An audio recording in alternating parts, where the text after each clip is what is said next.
Salve, salve galera! Começando mais um vídeo aqui no DP Channel para falar sobre o Massa Bruta, sobre o Bragantino. Bragantino que terminou a temporada, uma temporada ruim, né? Uma temporada bem abaixo do Bragantino, mas terminou classificado para a Copa Sul-Americana do ano que vem, de 2023. E é sobre isso que vamos começar a falar aqui. Estou ao lado, como sempre, de Rodrigo Seixas, para a gente falar, Rodrigo, dessa temporada, né? Fazer um breve resumo aí com suas considerações sobre o que foi esse ano do Bragantino e se a Copa Sul-Americana, de certa maneira, é um prêmio de consolação aí pelo mau ano do clube. Fala, Diego. Olá para todo mundo que está assistindo. Do jeito que ficou o Campeonato Brasileiro, é meio difícil você não pegar a Sul-Americana de certa forma, né? Porque fora os times que são rebaixados, só dois ficam sem Sul-Americana. Então, sem nenhuma competição, né? Porque o resto de oitavo para cima pega Libertadores, do oitavo, quer dizer, do nono até o 14º, que foi a posição que o Bragantino ficou. O Bragantino ficou em 14º, pega a Sul-Americana, que assim. No fim, é bom que pelo menos vai ter uma competição internacional, uma competição que o Bragantino já foi finalista, então é uma competição interessante para o clube.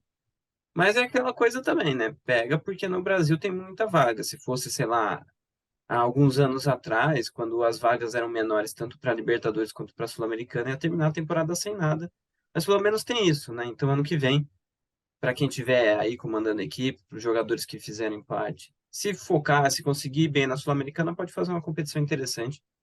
Que é bom, porque além de já ter as competições de sempre, pelo menos tem uma internacional. Vai dar pra gente viajar por aí também acompanhando o time. É verdade, né? Vai dar para ir aí para os países da América do Sul. Imagina, pega uma altitude lá na Bolívia, lá que da hora. Ou Venezuela, enfim. Às vezes Tem boa acontece, chance né? até. Diria que tem boa chance. Por O quê? Bragantino, se eu não me engano, deve pegar pote 2 ou um na Sul-Americana. Que o Bragantino, pela pontuação que tem, pela última Libertadores que jogou, não deve ter feito muito ponto na última Libertadores, né? Mas pela semi, quer dizer, pela final da última Sul-Americana, deve ter pontuação para ficar e pegar um grupo um pouco mais fácil do que pegou na primeira vez que foi para a Sul-Americana, né? Quando caiu num grupo bem difícil. Bom, vamos esperar para saber, né? O grupo do Bragantino na Copa Sul-Americana do ano que vem. O Campeonato Brasileiro do ano que vem vai ser mais difícil também, né? Isso por conta dos times que acabaram voltando à Série A. O Cruzeiro é abastecido por conta do fenômeno. O Vasco, que agora tem a 777 também por trás. O Bahia com o Grupo City. E o Grêmio, que já é uma grande equipe, né? Então tende a ficar mais difícil o Campeonato Brasileiro do ano que vem. Saiu a tabela do Campeonato Paulista, né? Tabela inicial do Campeonato Paulista. Já sabíamos, né, Rodrigo, do grupo do Bragantino. O que você achou? Grupo com Santos, Inter de Limeira e o Botafogo de Ribeirão Preto. Lembrando, as equipes elas não se enfrentam, né, na primeira fase do grupo, enfrentam todas as outras equipes dos outros grupos, né, os outros três.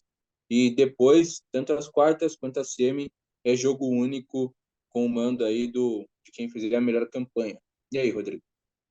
O Bragantino caiu de novo no grupo do Santos. Na última temporada também foi assim, só que o Santos nem classificou, né? O Bragantino então nem precisou enfrentar o Santos, que é um dos cabeças de chave meio que fixo do Campeonato Paulista, porque são os quatro maiores campeões, e os quatro têm muitos títulos a mais do que o quinto nessa sequência, né? Então, meio que quando tiver esse formato, eles vão ser sempre os cabeças de chave e o Bragantino sempre vai cair num grupo deles. Então, dessa vez caiu no grupo do Santos, que hoje eu vejo como o mais fraco entre os quatro grandes de São Paulo, né? Atrás do de Palmeiras, Corinthians e São Paulo. Mas, assim, até janeiro, né? O campeonato começa em 15 de janeiro. Pode ter algumas mudanças de força no Campeonato Paulista. O Santos agora com o Daí Helman, né? E com o Falcão. Falcão, coordenador técnico, o Helman como técnico. Então, vamos ver como é que vai evoluir o Santos, né? Se o Santos vai realmente crescer. O Santos tem muitos bons jogadores jovens e é um time que precisa arrumar um caminho. De repente, o caminho é com eles, daí o Bragantino arruma um adversário forte. Mas aí que tá. O Bragantino também precisa evoluir. Vamos ver quem é que vai ser o técnico, quem que vai ser o coordenador técnico também, né? Porque o Bragantino trocou os dois e mais outros jogadores que devem sair e outros que devem chegar. São boas perguntas mesmo. Eu acrescentaria uma aí, né? Porque o Barbieri, quando deixou o Bragantino, davam quase como certa a ida dele para o Santos, né? E agora, o Barbieri vai treinar que time? Eu ouvi alguma coisa de Vasco da Gama, mas também é uma pergunta que fica, né, Rodrigo? Que time o Barbieri vai assumir aí em 2023? Tem alguns times que estão sem técnicos, né? A procura de técnico, Corinthians é um deles, Atlético Mineiro é um deles, Bahia é um deles. Enfim, tem alguns times aí, não sei se o Vojvoda vai sair ou não do Fortaleza, né? Mas algumas opções aí para o técnico Maurício Barbieri. Não sei quem realmente já conversou com ele, analisou posse. A informação que a gente tinha é que o Santos tinha realmente conversado com o Barbieri, né? Mas parece que, não sei de quem que foi a decisão, mas parece que no meio do caminho alguém desistiu, ou o próprio Santos ou o Barbieri. E claro, que aconteceu isso acontecendo porque o técnico é o Darren Helm. Parece que o outro técnico que também está no mercado aí, também ex-Bragantino, é o Antônio Carlos Zago. Tem gente que fala que ele vai para o Bahia, até porque ele estava no Bolívar, que é do Grupo City, que iria para outro time, né, que é do Grupo City, que é o Bahia. Não diria que é impossível, até parece uma questão interessante para ambos, mas assim, eu acho que agora o mercado está muito aberto. Eu acho que o Barbieri tem cara de time um pouco mais estruturado e mais cara de SAF do que time com grandes, sei lá, mudanças de opinião, que nem, sei lá, um time que muda muito é o Flamengo. Claro que ele não iria para o Flamengo, mas é um time nesse sentido, eu acho que não combina muito com o Barbieri. Acho que o próprio Santos tem um pouco essa questão às vezes. Outro time que também tem bastante isso é o próprio Atlético Mineiro. Às vezes acho que tem muitas mudanças de opiniões lá dentro. Acho que isso tudo atrapalharia muito o Barbieri. Então acho que um time que tem mais cara de SAF, mais cara de empresa, tem mais a cara do Barbieri. E acho que ele pode apostar isso, querendo dizer que, olha, no Bragantino, apesar de terminar mal, eu tive bons momentos quando a gente fazia isso daqui e tentar usar isso para arrumar um cargo. Além do que a gente pode pensar que algum técnico do Brasil pode acabar saindo para treinar a seleção brasileira. Então pode abrir mais vagas ainda de técnicos aí depois da Copa do Mundo. A verdade é que poucos times vão ficar com técnico dessa turma da Série A. Pouquíssimos. E até falaram do Mano Menezes, né? Seleção brasileira. Eu acho estranho, né? Acho bem estranho, mas com a provável ida do André Sanches, né? A CBF, é possível sim, apesar do Edinaldo Rodrigues, que é o presidente da CBF, ter desconversado, não acho impossível.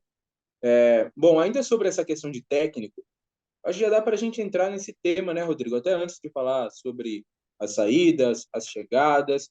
Começando então pelo coordenador técnico, Sandro Orlandelli, que recebeu a proposta do Inter, saiu do Bragantino já acertado, né, com o Inter de Porto Alegre, e partiu dele, até onde eu sei, acabou partindo do próprio Sandro Orlandelli. Você acha que muda alguma coisa? O que muda com a saída do Sandro Orlandelli? E qual é o perfil de profissional que o Bragantino deve contratar, se contratar, para ser esse gestor? O Júlio César se aposentou e não sabe o que vai fazer no clube. Poderia ser o Júlio César? Não duvido que seja, porque ele não quis dizer o que ele faria no clube. Eu acho que um dos motivos de ele não querer dizer talvez fosse exatamente esse, porque o Sandro já estava saindo e ele não queria adiantar que ele ia pegar o lugar do Sandro. Então, talvez possa ser o Júlio, né? Não duvidaria.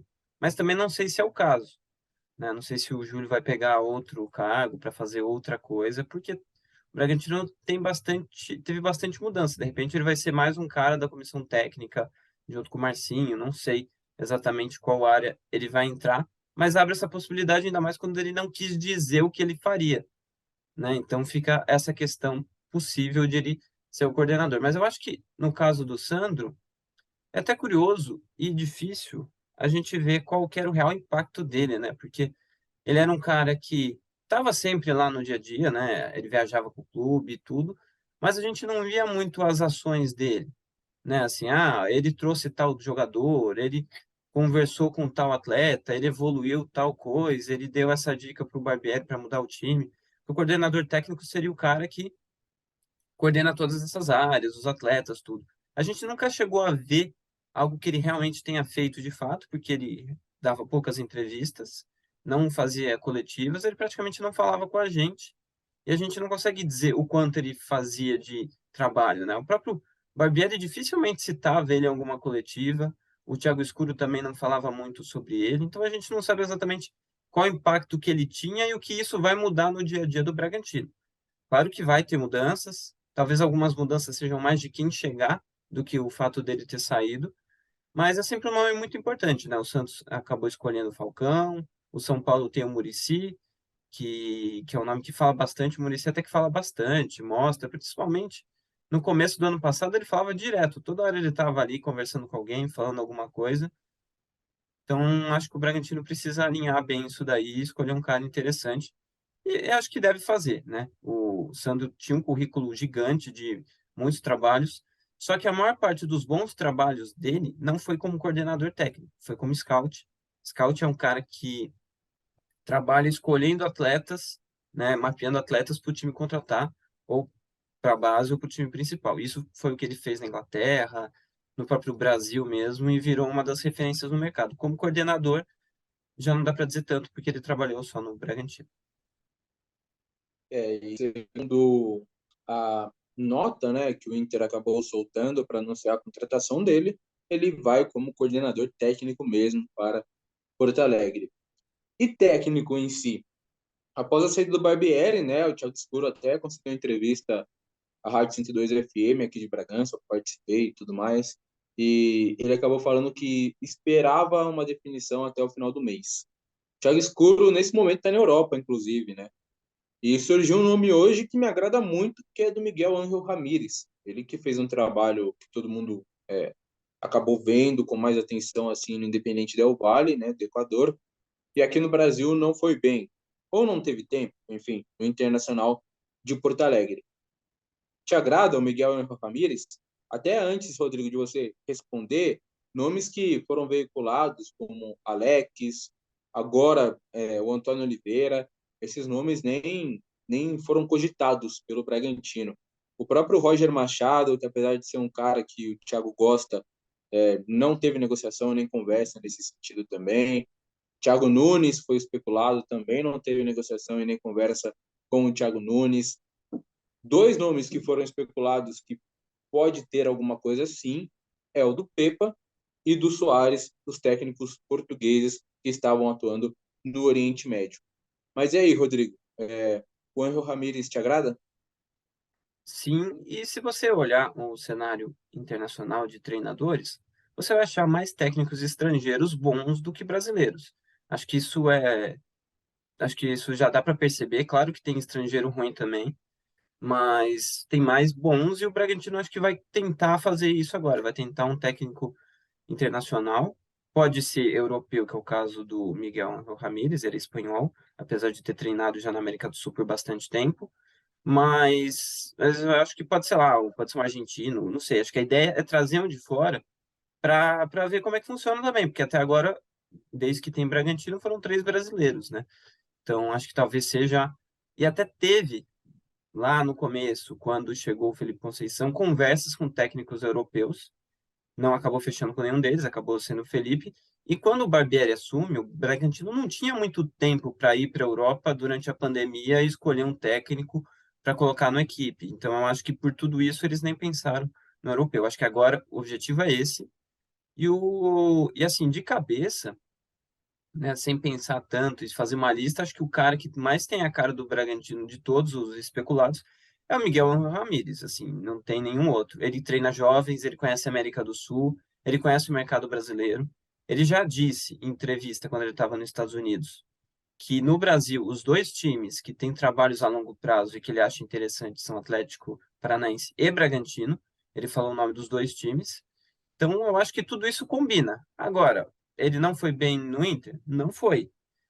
Foi bem mal até. Mas são momentos. Acho que nada impeça que ele chegue aqui no Bragantino, tenha as ideias que ele teve no Independente Del Valle, treine bem os jovens como ele fez lá e o time consiga jogar bem. Eu acho que é bem promissor e bem interessante a chegada dele. Acho que faz bem sentido.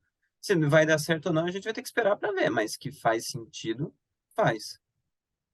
Eu concordo também, acho um baita técnico, acho que seria uma contratação e tanto aí pro Braga, né? Por falar em contratação, surge a primeira, né, da temporada, tá prestes, né, a ser oficializado, que é a do Juninho Capixaba, lateral esquerdo que se destacou no Fortaleza principalmente no segundo turno do Brasileirão, né? O Fortaleza estava na zona de abaixamento e acabou conquistando uma vaga na Libertadores, o que diz muito também sobre o trabalho do Vojvoda. Todos os times do Campeonato Brasileiro parece que querem o técnico argentino, né, que se destacou no Fortaleza, ele pode até continuar lá, enfim, tá uma novela. Mas o Juninho Capixaba, um lateral de 25 anos, e aí entra num perfil bem interessante, pelo menos na minha opinião, assim, de jogador que continua sendo jovem, ainda está no perfil do clube, ele tem 25 anos apenas, mas já é experiente, né? Já é um jogador interessante, de rodagem, que chega muito pronto, então não é aquela aposta, né? E assim, apesar de ser da mesma posição do Luan Cândido, foi um dos poucos destaques aí do Bragantino nesse ano, são dois jogadores polivalentes, né? Quantas vezes no nosso jogo do Fortaleza, o Juninho estava como meia esquerda, ponta esquerda. O próprio Luan tem jogado bastante de atacante, de ator de volante, zagueiro, enfim. Então, acho que até pela vida do Ramon é uma boa contratação. O que você acha, Rodrigo? O Bragantino ainda não anunciou, porque, pelo que eu acabei vendo de informações, faltam detalhes burocráticos e também assinatura de contrato. A gente sabe que o Juninho já passou por Bahia, Corinthians e Grêmio. Nesses clubes até nem foi tão bem, acho que ele está no melhor momento da carreira dele agora, mais maduro, né? 25 anos. Não é um cara que vai chegar para. Vamos ver se ele consegue jogar. Acho que ele chega para jogar, talvez não como titular, vai depender do que o próximo técnico vai preferir na equipe. Porque o Juninho é um cara que tem bastante desarme, tem bastante posicionamento, tanto defensivo quanto ofensivo.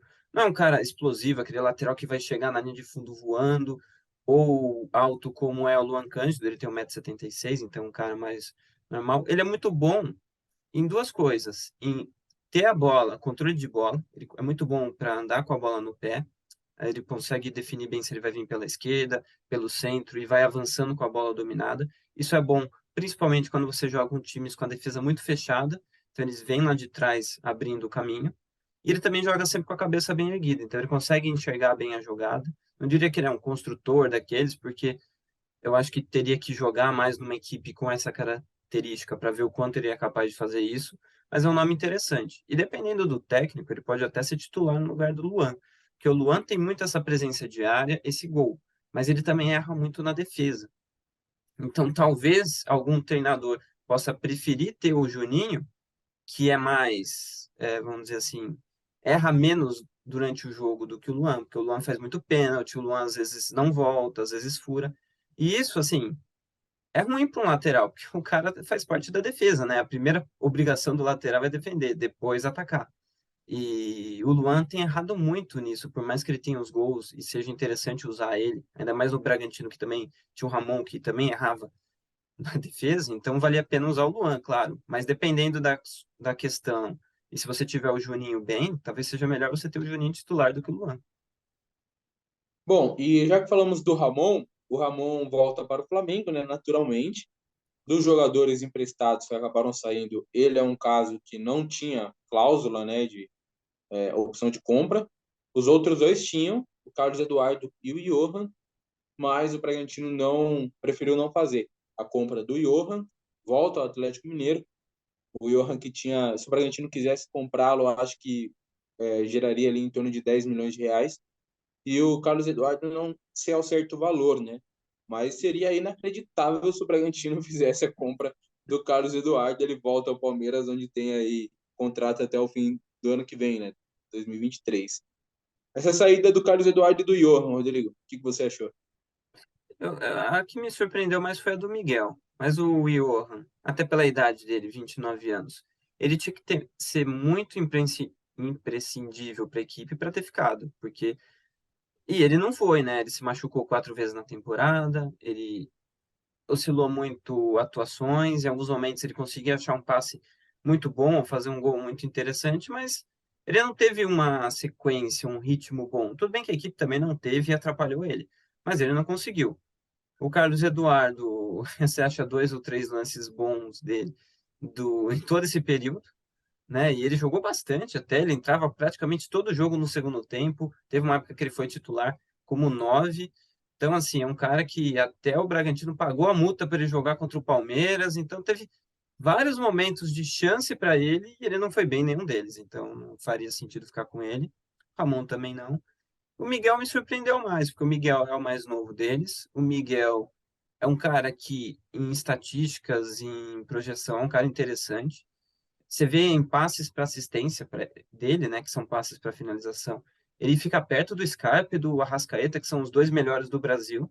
Então você vê um super número, mas dentro de campo ele também não rendeu. Eu também não sei como é que ele foi fora de campo em questão de treinamentos, em questão do dia a dia. Mas o Bragantino preferiu não ficar com ele. Eu fiquei um pouco surpreso com essa questão, mas também, assim, não vou dizer que vai fazer falta. Mas é um cara que ainda tem um futuro e que eu achei que o Bragantino ia apostar um pouco mais nele ainda. Até por ter 19 anos de idade, né? Eu, assim, individualmente até gostava do Miguel e acho que faltou oportunidade para ele. Acho que faltou oportunidade para ele. Acho que o RBR confiou muito pouco no futebol do Miguel e talvez tenha sido um dos erros, né? Insistir tanto no Johan. Às vezes ele até improvisava alguém ali na função de meio-campista e não colocava o Miguel também. E acho que acabou prejudicando o próprio atleta também, né? Teve uma oportunidade que eu até conversei nesse sentido com o próprio pai do Miguel, no estádio na BFCD, né? Encontrei com ele, bati um papo, e ele citava essa falta de oportunidades, né? Que estaria atrapalhando um pouco o Miguel. O Bragantino, quando contratou ele, contratou por adquirir os 50% dos direitos econômicos do Miguel. Ele acabou saindo, né, do Fluminense numa questão judicial com o clube. Então, foi um baita negócio que o Bragantino fez com ele, e esse contrato, que terminaria agora em dezembro, tinha uma opção de extensão por mais 5 anos. Então, se o Bragantino ficasse com o Miguel, teria que assinar um contrato de mais 5 anos. Então, ele ficaria aqui até 2027, no caso. E o Bragantino optou por não fazer. Analisou o que foi feito, enfim. Acho que pode ter pesado, Rodrigo, o que nós não conseguimos observar, que é o que você acabou dizendo, dia a dia e tudo mais. Mas eu acho que de todas as saídas, né, essas quatro principalmente, o Ramon, o Johan, o Carlos Eduardo, a do Miguel mesmo é a que gera mais debate, assim, porque talvez é um jogador bom para o futuro. E tomara, né? Eu torço porque é um menino bom, torço para que ele tenha aí um futuro legal em outro clube. Ainda sobre jogador saindo, sobre negociação, tem um que nem tá aqui mais, né? Que é o M. Martinez, volante uruguaio, que tá lá no Midland da Dinamarca, jogando Liga Europa, Campeonato Dinamarquês. Titular nesse momento, né? Do time dinamarquês. Foram 16 partidas, 15 iniciando como titular e um gol. E eles estão muito bem lá, né? Tudo que ele não conseguiu jogar aqui. Um que ele chegou para substituir o Raul, quando o Raul se lesionou. Mas antes dele chegar, o Jadson Silva fez excelentes partidas, né? Aí ele chega e não consegue conquistar essa vaga do Jadson, que estava muito bem, principalmente na Copa Sul-Americana. Aí depois ele se lesiona também, né? Ele tem uma lesão e fica um bom tempo fora. Então as circunstâncias não foram favoráveis para o Martinez aqui no Bragantino. E como ele começou muito bem lá, o contrato dele de empréstimo seria até agosto de 2023, e o Bragantino já havia recebido 5 milhões e meio de reais, 1 milhão de euros, né? 1 milhão de euros pelo empréstimo em si. Aí o Midland decidiu comprá-lo, né? E o Bragantino aceitou 22 milhões de reais a compra, né? Que gira em torno ali de 4 milhões de euros. E aí, Rodrigo, achou um bom negócio a venda do M? No fim foi, né? O Bragantino não ia mais contar com ele, parecia que ele também não queria mais jogar pelo Bragantino, porque se você olhar a trajetória, ele chega numa circunstância interessante, mas que tinha um problema. Ele não podia jogar Sul-Americano porque já tinha jogado pelo Nacional. E o Bragantino focava na Sul-Americana, então ele jogava jogos do Campeonato Brasileiro, muitas vezes com o time reserva. E nesses jogos ele não foi bem, e logo depois ele machucou. Então tudo isso acabou atrapalhando ele. E eu acho que quando ele voltou, ele se recuperou, ainda no Bragantino, parecia que ele não queria mais jogar, porque ele ficou, acho que, um mês e pouco lá, treinando, com condição de jogo, mas ele não jogou nenhuma vez. Então, eu acho que ele já estava querendo sair. Saiu, foi para o Midland, que é um time que aposta muito em scout também, eles olham muito estatísticas, é um time que pensa muito nessas coisas. O Bragantino também faz isso, e o Bragantino falou assim: olha, a gente tem esse cara aqui que é interessante. E realmente é para eles, e o cara tem sido titular, né? Ele virou titular de um time que é o principal da Dinamarca, que é um time que joga a Liga Europa e que classificou, e ele foi um dos caras que estava no time que classificou. Então, nessas circunstâncias, acho que foi bom para todo mundo. O Bragantino conseguiu recuperar e até ganhar um pouquinho do dinheiro que investiu nele. Ele está jogando num time europeu, acho que ele pensava já nisso. Ele era um cara que eu achei que, na época, até pela qualidade que ele tinha no Nacional, é um cara que ia direto para a Europa. Mas daí, no fim, ele fez uma paradinha no Bragantino, né? Não ficou muito tempo aqui. E daí foi para a Europa, tá jogando bem lá, é um cara muito interessante. O Uruguai tá com uma geração muito boa de meias, né? Ele é mais um deles. E bom, e até para encerrar esse giro de informações, eu falei rapidamente sobre o Júlio, falei mais que o que ele pode ser a partir de agora, mas Júlio César deixa um legado, né? Porque ele chega como capitão em 2019, quando a Red Bull chegou aqui em Bragança Paulista, e foi um dos nomes mais marcantes, né, daquela Série B do Campeonato Brasileiro. Não, ele foi muito bem, ele mesmo cita, né, que foi um dos melhores momentos assim da carreira dele. Eu perguntei isso a ele na entrevista coletiva de despedida.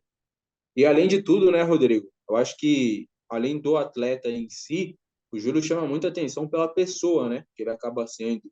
Vários jogadores, staff, enfim, dirigentes que trabalharam com o Júlio sempre citam, né, o lado humano, o quanto era gente boa, talvez um dos mais gente boas aí do futebol, né, na atualidade. Então, o fato dele ficar no Bragantino, ficar em Bragança Paulista, mesmo após aí a aposentadoria, é algo muito positivo também, né? Muito legal. É, eu acho que do elenco é o mais gente boa de todos, assim. Acho que de todos os jogadores, pelo que eu consigo perceber e pelo acesso que ele tem com a gente, acho que ele é o mais gente boa de todos. Ele vai ficar, a gente ainda não sabe o cargo, como a gente disse um pouco antes, mas assim, eu acho que é importante, até porque ele tinha uma liderança muito grande nesse elenco, né? Agora menos porque o elenco foi se desfazendo, né, em várias posições, sobraram poucos jogadores da turma da Série B, mas naquela época ele era o capitão e era uma liderança técnica e no grupo ali, ele era um dos principais líderes daquele grupo. Ele foi perdendo espaço na questão técnica mesmo, né? Ele foi perdendo espaço para o Cleiton e passou a jogar menos, tanto que o último jogo dele não foi nem nessa temporada, foi na anterior lá contra o Grêmio.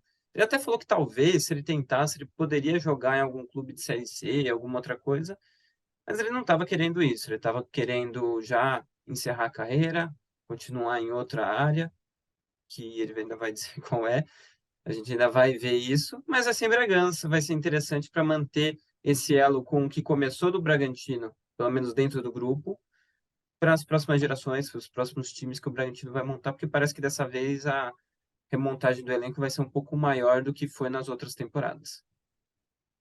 O Bragantino que está num momento legal, assim, como clube, né? O time feminino está muito bem no Paulista, dividindo a liderança ali com o São Paulo. Venceu o Pinda por 3-1 agora no meio de semana, né? Lá em Pindamonhangaba.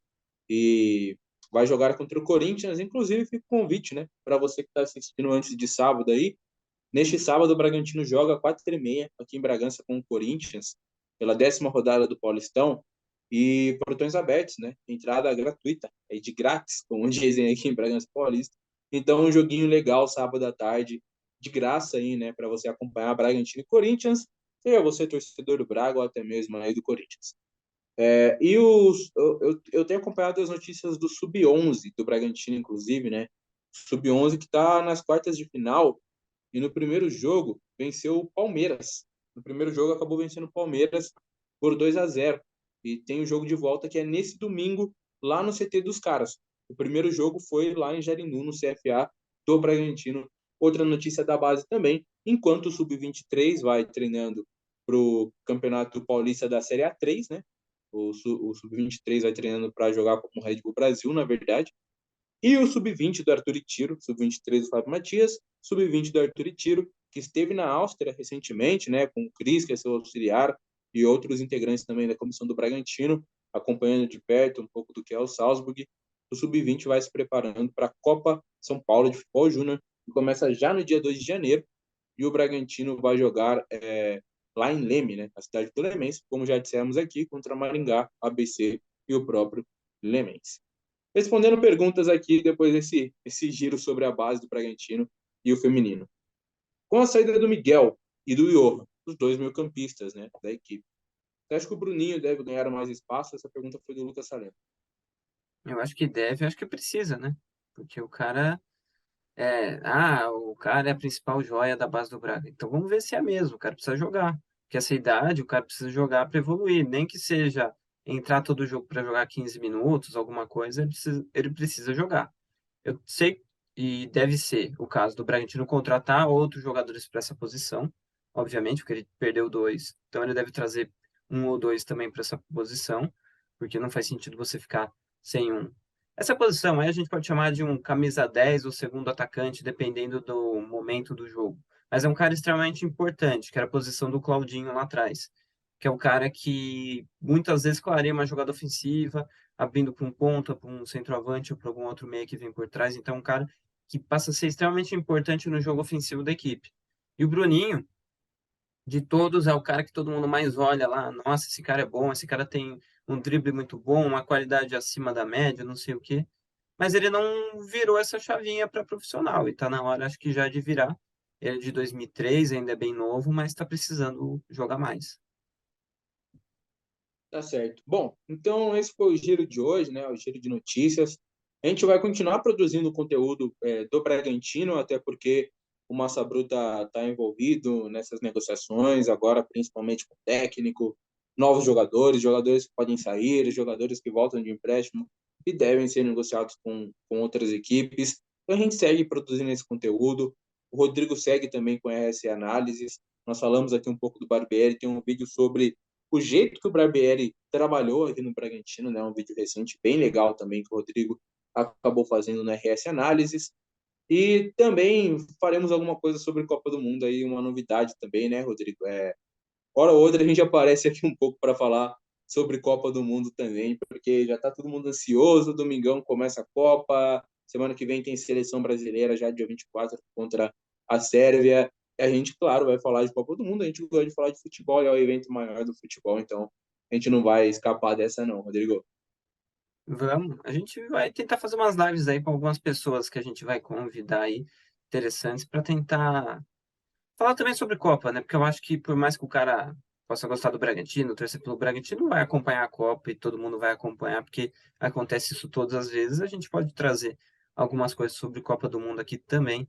E sempre que tiver, porque vai ter notícia do Bragantino nesse período, principalmente pelo momento do clube, talvez seja um dos clubes que mais vai ter notícia, né? Porque não tem coordenador técnico, não tem técnico, tem um jogador para sair, para chegar, então vai ter bastante notícia do Bragantino nesse período. Isso, e se você quiser participar com a gente, só dá um salve aí também, que a gente troca uma ideia e arma alguma coisa, como, diz, como a galera fala aqui em Bragança Paulista. Beleza? Valeu, galera. Segue lá no Instagram, Diego PR5 e no Twitter, Diego PRZ97. Rodrigo, suas redes. As minhas duas são iguais, Instagram e Twitter é Rodrigo SXP96. Tá certo? Valeu, valeu, galera. Até a próxima. Tamo junto.